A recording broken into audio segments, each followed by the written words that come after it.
Well, hello, welcome. I want to talk about Black Lives Does Not Matter. Black Lives Does Not Matter. Because that's what people are saying today. Let's talk about all lives matter. Let's not talk about Black Lives Matter because all lives matter, which suggests to us that Black lives does not matter. And I think this is a discussion that the church ought to be talking about today. We want to be relevant, we got to talk about Black lives do matter. And to say all lives matter without saying Black lives matter and what's happening in this nation, this country today, is a sin before the Almighty God. I'm praying that you'll stay with me, call someone, let them know. We're going to talk about Black lives doesn't matter. Let me tell you why Black lives matter. Black Lives Matter because over the last 90 days, in the last 90-day period, there's something that has been going on starting in Georgia on February 23. You had the death of Ahmaud Arbery, a young black man who was just walking. And three white men chased this young man down like an animal and killed him based on their assumption, at least by their words, that he was a thief. I'm wondering, why does a thief have to be a black young man walking his way?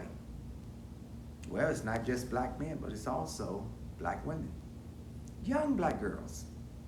You had Breonna Taylor, a young black woman who was in her home, taking care of her own business, and all of a sudden there was a no-knock order. They didn't even knock, they just burst the door down, came in and killed her. This innocent woman whose life was just snatched away. Was it because she was black? Black lives doesn't matter? You know, we're now becoming aware of another questionable death, at least two of them, where these two persons had was down on the ground, their neck was on the ground, and police had their neck towards, their knee towards their neck, and they were yelling, "I can't breathe either." They took lead from George Floyd, Minneapolis. We saw there 8 minutes and 46 seconds of a police officer on his neck. His knee was on his neck. And the whole world saw it over and over again. It would be something if we saw it back in my days where TV was black and white and small. But no, these are color TVs and giant screens. And to see how inhumane police officers can be when they're called to protect, serve, and defend all people in this nation.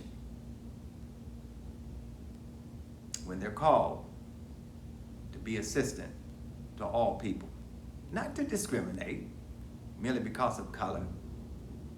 You know, something went off in that experience with George Floyd that have changed the world forever. People said, we saw that, I saw that, and I've never seen a man die like that ever in my life.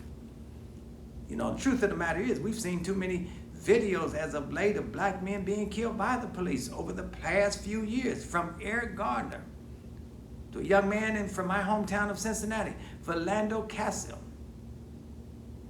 and a lot of other brothers and sisters being videotaped in an abusive situation.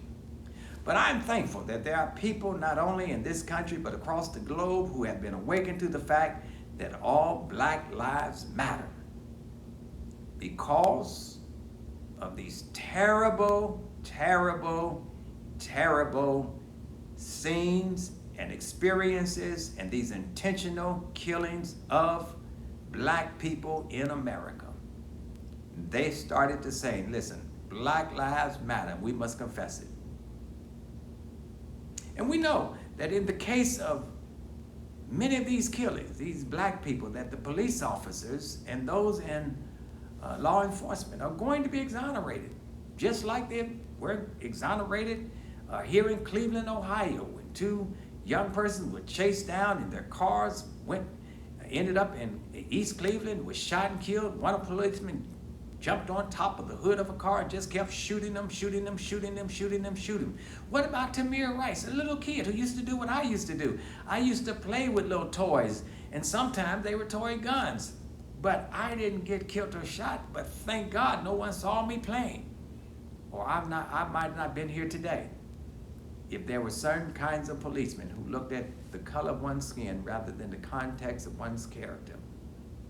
I would have been a victim too. And there's a whole lot of my other friends would have been victims as well.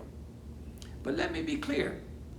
I don't think that all policemen are bad. I don't think all policemen are evil. I think 85% of them are really very good officers. So I'm praising God for you and for them and how you're connecting with the community, how you're trying to help people out, how you're playing with the kids when they're out there in the streets playing ball. You're willing to play ball with them. You don't have these racist views and attitudes. But there's 15% of them should have been fired a long time ago. Never should have been policemen. That's just truth. That is just true. But the other truth is that you have too many people who are just silent. They're not saying anything. I don't think God called us to be silent on injustice. I don't think God called us to be silent on black lives that are being mistreated. I don't think God has called us to say, hey, let's just stay in our church and pray and never say anything about it. No, it needs to be hollered out from the pulpit. Jesus was a person who called out injustices. He called out the Pharisees. He called out those who were abusing widows. All lives do matter.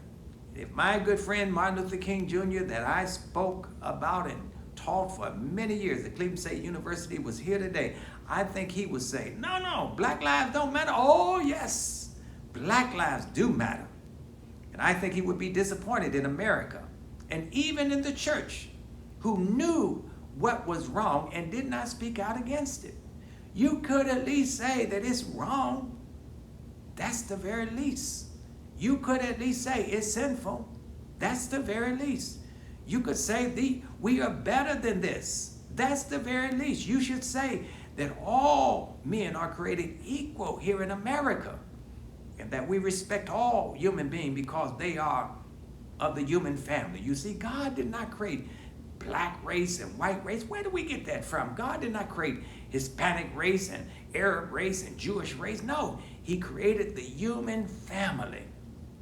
He said Adam and Eve and those who are descendants are part of the human family. Don't you see?